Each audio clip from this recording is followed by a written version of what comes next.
नमस्कार, मैं धनंजय कुमार, द नागरिक में आपका स्वागत है। आज जो है वो शुक्रवार है और शुक्रवार को हमारे साथ दोपहर 3 बजे होते हैं सुरेंद्र दुबे भाई साहब। सुरेंद्र दुबे भाई साहब को आप जानते हैं कि सुरेंद्र दुबे भाई साहब वरिष्ठ पत्रकार हैं, यूपी के कई अखबारों में संपादक रहे हैं। न्यूज़ एजेंसी में काम किया, वहाँ भी संपादक रहे हैं और राजनैतिक गलियारों से, राजनीतिक घरानों से सुरेंद्र भाई साहब का बड़ा गहरा संबंध रहा है। उनके यहाँ मंत्री तो छोड़िए, मुख्यमंत्री तक आते-जाते रहे और काफ़ी प्रतिष्ठित व्यक्ति रहे वहाँ। अभी हालाँकि अखबारों से रिटायरमेंट ले लिया है, लेकिन पत्रकारिता से रिटायरमेंट नहीं लिया है। और सुरेंद्र भाई साहब को हम जब भी याद करते हैं, आ जाते हैं। और सुरेंद्र भाई साहब एक और काम अभी कर रहे हैं, जो पत्रकार संघ है, उसकी सेवा में लगे हैं कि पत्रकारों को कैसे ताकतवर बनाया जाए। क्योंकि पत्रकारों को जो पिछले 12 सालों में भोगना पड़ा इसलिए कह रहा हूँ कि पत्रकारों की साख बहुत गिरी है। जैसे नरेंद्र मोदी जी की साख गिरी हुई है, वैसे पत्रकारों की साख गिरी है और पूरा गटर मीडिया पत्रकारिता के नाम पे कलंक बन के सामने है। तो ऐसे में बहुत महत्वपूर्ण है कि पत्रकारिता को कैसे बचाया जाए और सुरेंद्र दुबे भाई साहब उसमें लगे हुए हैं। आप तो तमाम साथी जुड़े हुए, आप सबको नमस्कार, सबका स्वागत। सुरेंद्र भाई साहब, पहला सवाल तो यही बनता है। राहुल गांधी का एक वीडियो बड़ा वायरल हुआ जिसमें वो सवाल किया न्यूज़ एजेंसी के पत्रकारों ने संसद परिसर में। राहुल गांधी ने कहा कि हमको तो बहुत इंटरप्ट करते हैं आप, हमसे तो बहुत सवाल जवाब करते हैं आप, हमारी बात नहीं सुनते हैं आप, हमसे अपनी बात बुलवाना चाहते हैं, ऐसे-ऐसे सवाल करते हैं, जो सवाल हमसे नहीं किया जाना चाहिए, सत्ता पक्ष से किया जाना चाहिए। लेकिन उनसे क्यों नहीं पूछते? अमित शाह जी से कुछ क्यों नहीं पूछते? नरेंद्र मोदी से क्यों नहीं करते? क्या उनसे भी इसी तरह सवाल करते हैं? भाई साहब, जो चेहरा दिखा है पिछले 10-12 सालों में, पत्रकारिता का चेहरा बड़ा दागदार हुआ है। आप तो ऐसे पत्रकार रहे, जो प्रतिष्ठित पत्रकार रहे। कई पत्रकारों की पीढ़ी को आपने तैयार किया, कई पत्रकारों को तैयार किया। पत्रकारिता आपके ज़माने में एक उसूल की पत्रकारिता थी, पत्रकारिता एक धर्म हुआ करती थी। ये जो जिस हाल में है गटर मीडिया, जिस हाल में है कि आंदोलनों के बीच जाते हैं गटर मीडिया के पत्रकार और वो आंदोलनकर्ता उनको दौड़ा लेते हैं, उनको भागना पड़ता है। झारखंड में भी देखिए कि गटर मीडिया के पत्रकार नजर नहीं आए। पटना में भी वही हाल हुआ, गए उनको दौड़ा लिया। दिल्ली में जंतर मंतर में वही हुआ और उनसे ज्यादा प्रतिष्ठा अब सोशल मीडिया के पत्रकारों को है। तो ये पत्रकारिता का जो बदलता स्वरूप है, उसको लेकर के आप क्या सोच रहे हैं? देखिए, मैं इसको इस दुनिया के सबसे बड़े लोकतंत्र भारतवर्ष के लिए एक शुभ संकेत मानता हूँ। तो देखिए, पत्रकारिता रही नहीं और पत्रकारिता के नाम पर जो इलेक्ट्रॉनिक चैनल है वो शो है। वहाँ लोग शो मैन है, शो पर्सन है, उनको जा करके कुछ न कुछ एक नाटक खड़ा करना है और फिर बताना है कि देखिए वहाँ खबर का कोई महत्व नहीं है। जो एंकर जाता है या जो रिपोर्टर जाता है या खासकर एंकर बारे वो अपना प्रचार करता है, खबर तुम्हारी बोली। और ये जो एक संकट चल रहा था 10-12 साल से, ये आप देख रहे हैं पिछले 1 महीने से बड़ी तेजी से घट रहा है और इसकी शुरुआत सीजेपी आंदोलन से हुई। हालांकि कांग्रेस, राहुल गांधी, इवन अखिलेश यादव भी कई मौकों पर थोड़ा थोड़ा हटकाते रहे हैं, आईना दिखाते रहे हैं, लेकिन आईना, अंधों को आईना दिखाओ तो क्या असर पड़ता है? तो अब जो है ये दुत्कारे जा रहे हैं, कई जगह मारे भी जा रहे हैं, कई जगह भगाए जा रहे हैं। तो कई बार हम लोग कहते हैं कि साथ पत्रकार होकर के इस सब बातों से बड़े प्रसन्न होते हैं। हमने कहा हम इसलिए प्रसन्न होता कि जिनको दुत्कारा जा रहा है पत्रकार रही नहीं है। जब आपने अपना जॉब ही चेंज कर दिया, जब आपका पत्रकारिता से कोई लेना देना नहीं है, सुबह से शाम तक हिंदू मुस्लिम एजेंडा चला रहे हैं, सुबह शाम तक सरकार की दलाली कर रहे हैं, तो भाई दलाल पत्रकार में अंतर तो करना पड़ेगा। मैं एक बड़ी अच्छी बात कहता हूँ, कह करके फिर आप अपना सवाल पूछेगा। मैं कई बार लोगों से कहता हूँ, जैसे मैं जब रिटायर हुआ तो हमसे लोगों ने कहा कि भाई फला जगह भी बात आपकी चले, हमसे मालिक ने कहा कि भाई दुबई तैयार नहीं हुआ। हमने कहा देखो बात यह है कि अगर पत्रकार को आप दलाल बनाएंगे तो फेल हो जाएंगे, वहां से दलाल की जरूरत, और अगर दलाल को पत्रकार बना दें तो वो भी फेल हो जाएगा। ऐसा नहीं कि दलाल को पत्रकारिता कर लेंगे। तो अभी 12 साल से हम दलालों को पत्रकारिता करते देख रहे थे, अब फिर वक्त बदला है। अब मुझे लगता है इस वैकल्पिक मीडिया से, सोशल मीडिया से एक नई पत्रकारिता का जो जन्म ऑलरेडी हो चुका है, ये अपने उरूज पर पहुंचे। जी,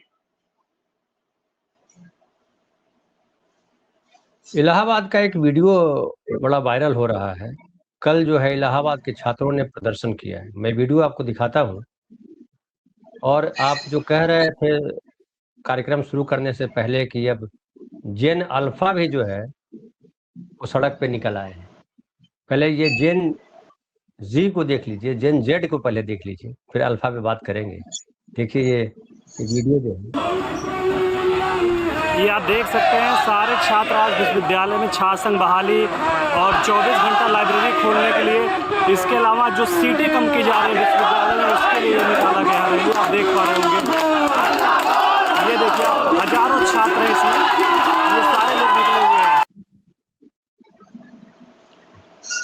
भाई साहब ये प्रयागराज है, और प्रयागराज जिसको नाम दिया है, इलाहाबाद यूनिवर्सिटी अभी कहलाता, अभी प्रयागराज यूनिवर्सिटी तो मुझे लगता है नाम नहीं हुआ है। ये छात्रों ने इसलिए प्रदर्शन किया है कि जो फीस बढ़ाई गई है, अगर आपको याद हो, आपने देखा हो, मुझे लगता है आप थे उस दिन जब राहुल गांधी ने वहां इलाहाबाद में कार्यक्रम किया, छात्रों की गूंज, सरकार ने उसको रोकने टोकने की बड़ी कोशिश की, किसी तरह फ्लॉप हो जाए। कहते हैं कि वहां आसपास में पानी डलवा दिया ताकि कीचड़ कीचड़ हो जाए, लोग ना जा सके। वो जगह मिलेगी कि नहीं मिलेगी इस पर बड़ा बवाल चलता रहा, कैंसिल कर दिया, फलाना कर दिया, लेकिन फाइनली रोका गया छात्रों तक। लेकिन फाइनली वो कार्यक्रम हुआ, बहुत सफल कार्यक्रम हुआ। वहां भी जो मंच पर छात्र आए थे, उन छात्रों ने कहा था कि सर फीस इतनी बढ़ा दी गई है कि सामान्य आदमी के बूते के घर परिवार के बच्चे के बूते की बात नहीं। और जो छात्र संघ है उसको भी फ्लॉप कर दिया गया, उसको बहाल किया जाए। और सीटों में जो कटौती की गई है कि जो जो पीएचडी के लिए या और दूसरे के लिए सीटों को कम कर दिया गया है, उसको बढ़ाया जाए, ये बात उठाई थी उन लोगों ने वहां पे। राहुल गांधी ने कहा था कि डरो मत, ये भी लड़कों ने कहा था कि हम पर मुकदमे किए जाएंगे। वीसी कुछ नहीं सुनते हैं, वीसी डांट करके भगा देते हैं। छात्र इस लेवल पे आ गए हैं। क्या आपको लगता है कि राहुल गांधी का यह प्रभाव है या छात्रों का अपना आक्रोश है? नहीं देखिए नरेंद्र जी, अब जो सिचुएशन आ गई है पिछले 1 महीने से, उसमें आप पूरे घटनाक्रम को अकेले राहुल गांधी से जोड़ के नहीं देख सकते। अगर हम ऐसा करेंगे तो हम जो स्थित है उसका सही आकलन नहीं कर पाए। राहुल गांधी काफी अरसे से, 7 साल से वही काम कर रहे हैं जो आज का, लेकिन अचानक जो कांग्रेस जनता पार्टी बनी और उसके माध्यम से शिक्षा मंत्री का इस्तीफा हुआ, तो इस देश के युवकों में भरोसा जग गया कि नहीं नहीं वी कैन डू इट। तो जो लोग बच्चों के मन में जो डर भरा हुआ था वो निकल गया। देखिए हमारे यहाँ जो सरकार है और जो सिस्टम है, अगर उत्तर प्रदेश में प्रदर्शन हो रहे हैं, धरना दे रहे हैं, तो ये महत्वपूर्ण है अन्य राज्यों की तुलना। तो मुझे लगता है कि इस तरह की बात जो है हमको इस ढंग से सोचना चाहिए कि सीजेपी plus Rahul, not the whole Congress, मैं उसको खाली राहुल और प्रियंका तक रहता हूँ, इन लोगों ने मिलकर के एक नया माहौल बना दिया पूरे देश में। इसलिए छात्र अपने घरों से निकल लिया है और इसको मैं कहता हूँ एक साइलेंट क्रांति हो गई। शायद सरकारें अभी इसको पढ़ नहीं पा रही हैं। ये इतना आसान नहीं कि बगैर किसी नेता के छात्र निकले चले आ रहे हैं कॉलेजों से अभी आपने जयललिता का भी जिक्र किया, जयललिता के पास तो कोई नेता नहीं, वहां तो बच्चे स्कूल से निकलते हैं, वर्षों से गर्मी से परेशान है, पंखे में, वॉशरूम नहीं है, जाने की सड़क खराब है, टीचर आ नहीं रही है, संस्था को ओवरनाइट तो हो रही है, संस्था है, सिर्फ उनके अंदर एक डर था, वो निकल गया। और जब किसी समाज में डर निकल जाए तो फिर आप उसको कुछ नहीं करते। जैसे मैं हमेशा ही कहता हूँ कि जो होशियार आदमी होता है कभी विपक्षी को मारता नहीं है, डराए रखता है, क्योंकि जैसे ही डर खत्म हो गया बोले अब क्या करोगे, जो आप कर सकते थे कर दिया, और परेशान करने की कोशिश करते हैं। सरकार के हाथ पर खुले हुए हैं, लेकिन वो इन छात्रों के इनके आंदोलन को वो जलियांवाला बाग की तरह कुचलने की स्थिति में नहीं है। इतनी इसकी बात लोग नहीं सुनेंगे। वो जो पुलिस वाला है उसका भी एटीट्यूड बदल गया। आपने बहुत से वीडियो देखे होंगे, जहाँ मैं बिहार का एक आध वीडियो जहाँ महिला पुलिस जो है वो बच्चों को चुप करा रही थी। पहले उन्हीं लोगों ने मारा था और फिर उनको चुप भी कराया। उनके अंदर एक गिल्ट आ रहा है कि भाई हम अपने ही बच्चों को मार रहे हैं, क्योंकि जिस कांस्टेबल से आप लाठी चल रहा है उसका बच्चा खुद घर में बेरोजगार बैठा है, वो खुद अपने न्यूनतम वेतन से फीस दे रहा है, किताबें खरीद रहा है, तो उसको मालूम दर्द उसके अंदर भी, ठीक है नौकरी कुछ जा तो रहा है, लेकिन उसके हाथों से अगर आप कोई बिल्कुल अत्याचार कराने की कोशिश करेंगे तो नहीं होगा। ये बड़ी भारी जीत जो है वो सीजेपी आंदोलन ने इस देश को दिए। मैं हमेशा कहता रहा कि जिस दिन जनता निकलेगी तभी सरकार जाएगी। तो अब जनता क्या 65 यूथ निकल आया, जेएनजी भी निकल आया, जयललिता भी निकल आया, तो अम्मा पापा कहाँ जाएंगे? मैं तो ये कह रहा हूँ, आप देखिए ये जयललिता और जेएनजी ये अपने घर में माँ बाप का रहना मुश्किल कर देंगे, सुबह शाम तक ताने देंगे, और शुरू हो गया है कि तुम्ही लोगों की वजह से ये चल रहा है, हमारा भविष्य असुरक्षित है। जी बहुत सही कहा। नहीं, मेरा जो कहने का तात्पर्य ये था, राहुल गांधी वाला प्रसंग थोड़ा सा मुझे लगता है सही से बोल नहीं पाया। फिर राहुल गांधी ने लगातार प्रयास किए, वो तो अपनी जगह, लेकिन डरो मत कह करके उन्होंने आंदोलन चलाया। और जो एनएसयूआई है उसने पूरे स्टेट में, सीजीपी तो बाद में आई, पूरे देश भर में एनएसयूआई ने आंदोलन, गहरे आंदोलन शुरू किए, बड़ा आंदोलन शुरू किया, हर स्टेट में किया उसने, एनएसयूआई ने। और उसके बाद सीजीपी का आना हुआ, सीजीपी के आने के बाद वहां धरना प्रदर्शन हुआ और वहां धर्मेंद्र प्रधान का इस्तीफा हुआ। लेकिन धर्मेंद्र प्रधान के इस्तीफे के पीछे भी कहा गया कि वो जो चंदा चोरी वाला प्रकरण है, जो चढ़ावा चोरी वाला प्रकरण है, उसको दबाने के लिए ये उभारा गया और धर्मेंद्र प्रधान का इस्तीफा लिया गया।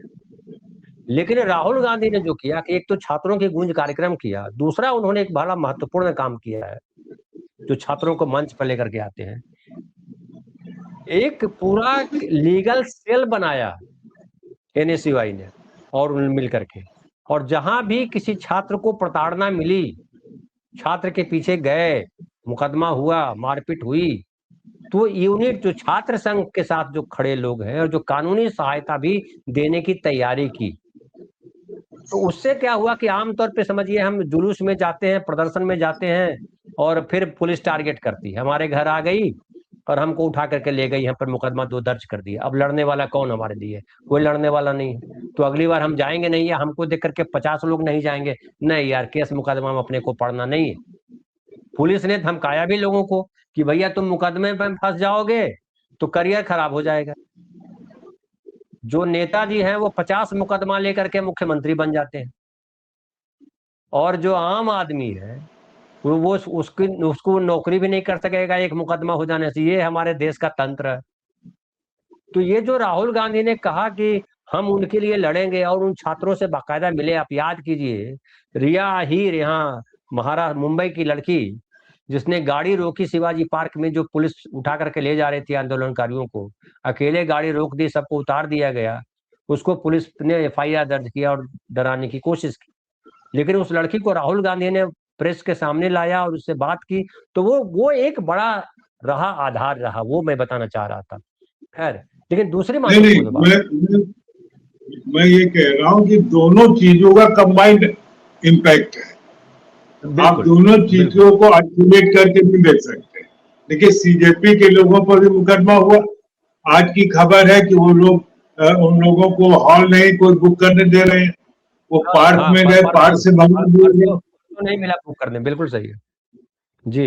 है ना। और अभी तो उन्होंने कहा है, ये ऐसे अभी नहीं। उन्होंने कहा है अभी उन्होंने कहा है कि हम जंतर मंतर 2 शुरू करने जा रहे हैं, और गांव गांव में जो हाँ सरकारी स्कूल है उन स्कूलों के लिए काम करेंगे। अभी मैं एक और न्यूज देख रहा था, उसमें सीजीपी के जो मुखिया हैं अभिजीत दीपके, उन्होंने कहा कोई पार्टी नहीं बनेगी, और अगर किसी ने पार्टी बना ली तो हम आके तोड़ देंगे।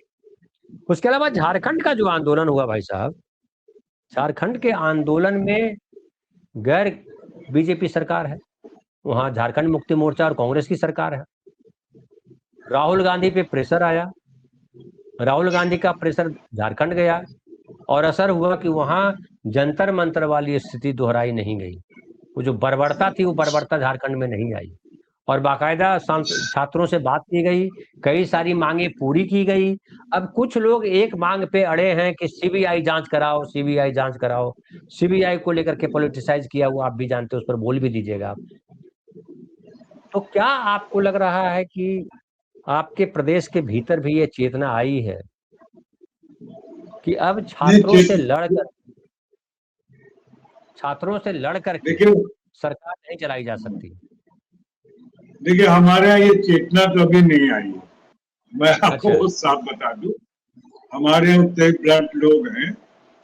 हाँ, वो चिंतित जरूर है कि इनको हम कैसे निपटे। तो हमारे यहाँ जैसे एक पैरेलल पहलवान खड़ा करने की कोशिश की गई कि अच्छा, तुम्हारे पास जंजी है तो हमारे पास कांवड़िए है।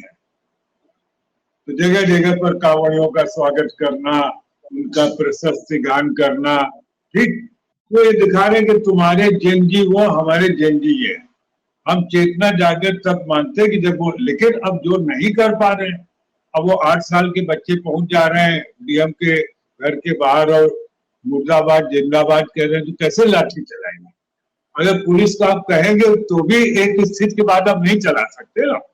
वहां ये फंस गए, लेकिन इनकी मंशा में कोई सुधार नहीं हुआ। मैं बहुत साफ बता, और केंद्र में भी ऐसा नहीं कि भाजपा की मंशा में कोई सुधार हुआ। वो अभी सारे वो हथकंडे अपनाने की कोशिश कर रहे हैं जिनसे वो अपना जो डिक्टेटरशिप का उनका जो रवैया चलता रहे। मजबूरी ये है कि जो ये सीजेपी का आंदोलन, जिसकी किसी को उम्मीद नहीं थी कि अचानक इतना महत्वपूर्ण हो जाएगा, और वो हो गया। अब ये कि जैसे अभिजीत दीपके ने, मतलब सीजेपी ने जो किया है कि देश के गांव गांव में पंचायत स्तर पर हम स्कूली व्यवस्था का ऑडिट करेंगे, वो एक बहुत बड़ा महत्वपूर्ण सवाल है। गांवों में तो यह है कि टीचर नहीं जाता है। गांव में स्कूल के नाम पर बिल्डिंग है, तो अगर बिल्डिंग में खपरेल पड़ा हुआ है, पानी बरस रहा होगा तो वहां पर पता चला कि पानी गिर रहा होगा, या भूसा भरा होगा जानवर, वहां अगर आंदोलन उठेगा तो फिर उसमें बहुत ज्यादा उनको दिक्कत होगी। आपकी आवाज गड़बड़ा गई थी, लास्ट 2 लाइन फिर से बोल दीजिए।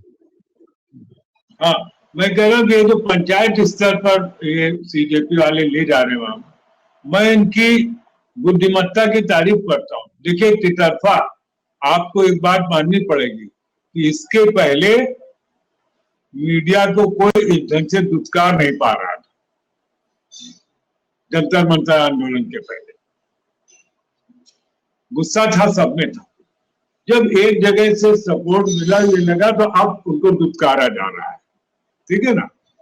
अब मीडिया के जो शहरों में जेन जी और जेन अल्फा के, जेन अल्फा में तो मीडिया वाले जा ही नहीं रहे डर के मारे, क्योंकि वो देख चुके हैं कि भाई ये बच्चों से हम क्या करेंगे। और पुलिस भी जानती है, प्रशासन भी जानता है कि अगर हम मान लो किसी बड़े अखबार के चैनल को भेज दें तो इनकी गारंटी कौन लेगा। पर उनको ये भी देखना है कि अगर एकदम में पिट जाएंगे तो हमारी बात कोई कहने वाला नहीं रह जाएगा। और एक बात और, आज मैं देख रहा था कि कई मामलों जगहों में अब सीजेपी की खबरें अखबारों में छपने लगी। ये एक महत्वपूर्ण बात है। नहीं, सीजेपी कौन छापी? उसका सब सोशल मीडिया से चल रहा है। एक लंबा अरसा निकल गया जब लोग राहुल गांधी को भी नहीं छाप रहे थे, नहीं, लेकिन चलिए राहुल गांधी पे आपने अच्छा याद दिलाया भाई साहब। मैं अभी 2 दिन अभी सीपी राय यहाँ आए हुए हैं बॉम्बे, तो 2 दिन पहले हम लोग बैठे हुए थे शाम में, तो उन्होंने दिखाया कि धनंजय भाई ये देखिए, वो अभी सीपी राय शायद वहाँ के उत्तर प्रदेश कांग्रेस के वो जो है मीडिया सेल के हेड हैं। हाँ, वो सीपी राय जी, तो उन्होंने कहा कि मैं तो यहाँ बॉम्बे आ गया था, लेकिन मैंने सारा ऑर्गेनाइज किया यहाँ से, और ये देखिए सारे अखबार फ्रंट पेज पे हेडलाइन बनाया। जो पहले कांग्रेस की खबरें अंदर छापते थे छोटा सा 2 कॉलम में, 1 कॉलम में, वो फर्स्ट पेज पे सारे, इवन दैनिक जागरण ने भी छापा, बड़ा सा बैनर लगाया, 7 कॉलम टॉप स्टोरी से बनाई, मतलब हेडलाइन बनाया। अमर उजाला हो, भास्कर हो, और दूसरे अखबार हैं, सारे अखबारों ने किया, हिंदुस्तान हो, सबने सबका दिखाया। तो क्या ये समझा जाए कि अब अखबारों को लग रहा है कि निजाम बदलने वाला है, या अखबारों को लग रहा है कि कोई पढ़ेगा नहीं, जो पढ़ रहा है वो भी अब नहीं पढ़ेगा?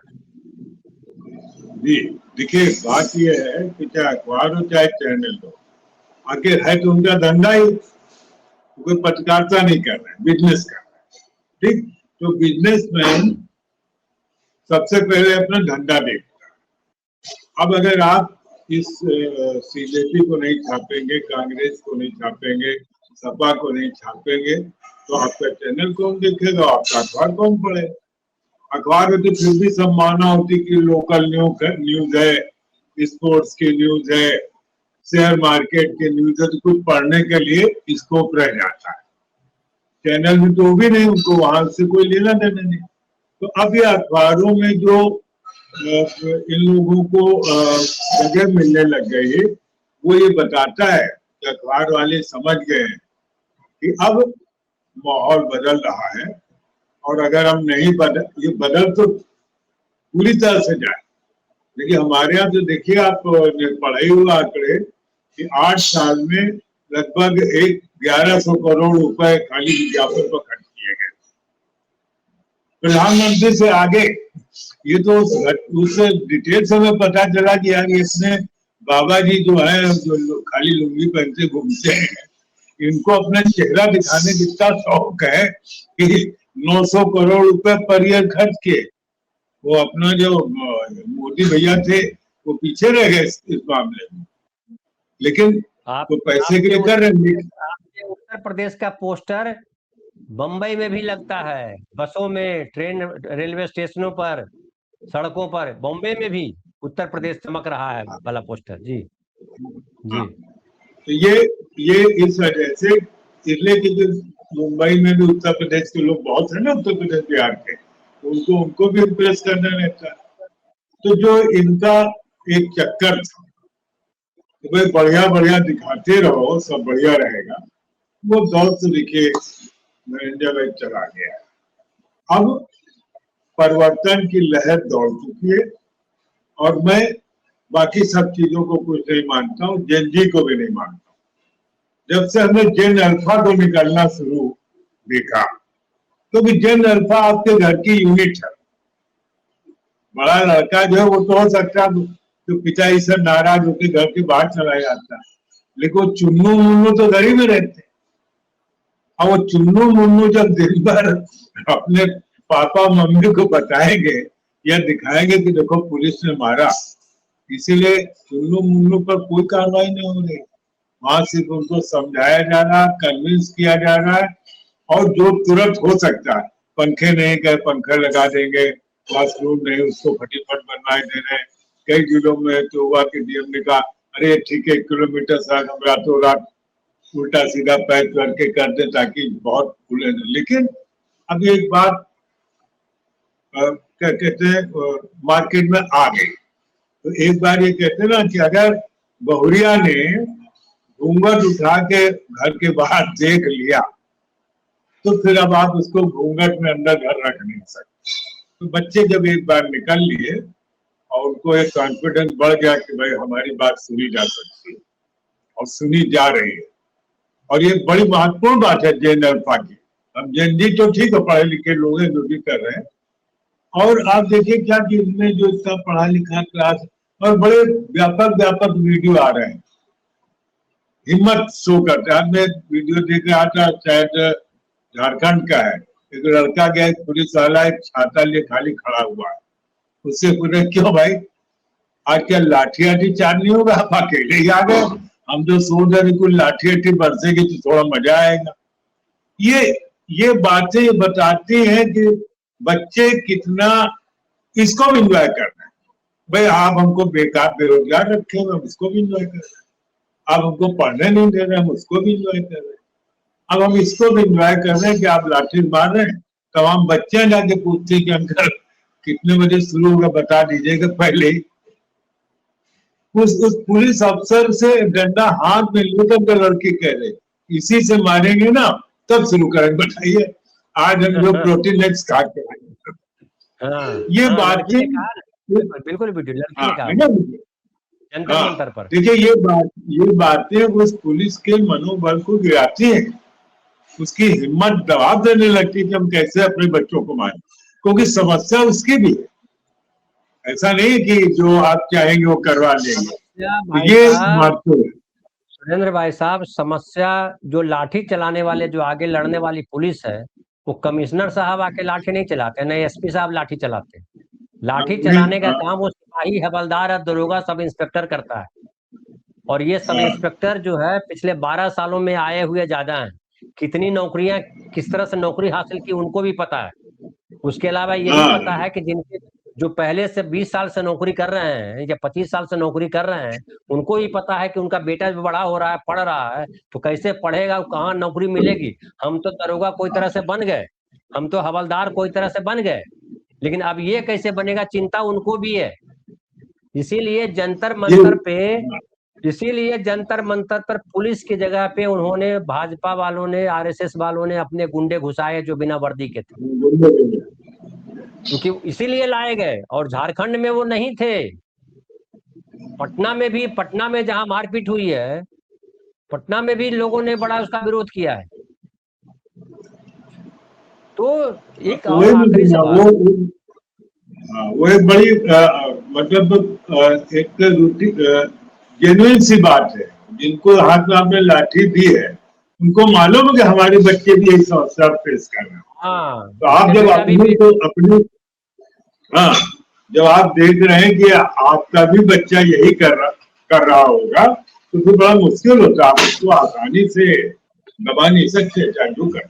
उसके अलावा ये भी है भाई साहब कि आप जो है जो अपने जो कीर्तन मंडली खड़ा किया है, कावड़िए जो जिसको फूल बरसा रहे हो, वो ससुर जो है वो बाई जी का नाच देख रहे हैं, वो दारू पी रहा है, वो गुंडागर्दी कर रहा है, वो कौन धर्म कर्म का काम है। अभी इधर इतना वीडियो वायरल है, वो शिव पार्वती का रूप धरा दिया है और उसमें वल्गर डांस करवा रहे हैं आप। वल्गर डांस बियर की दुकान के बाहर पड़ाव डाले हुए हैं, खुलेआम शंकर भगवान और पार्वती जी बियर पी रही, तो वो जो आप करा रहे हैं उसका निगेटिव हो जा रहा है।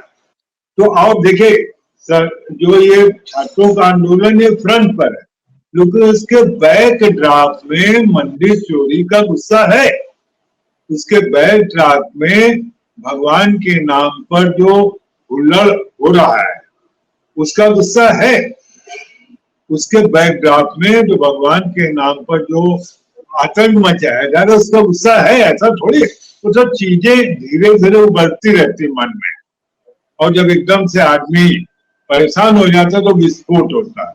तो अब विस्फोट जो है वो छात्रों के रूप में हुआ। समस्या तो बहुत है, सबको मालूम है।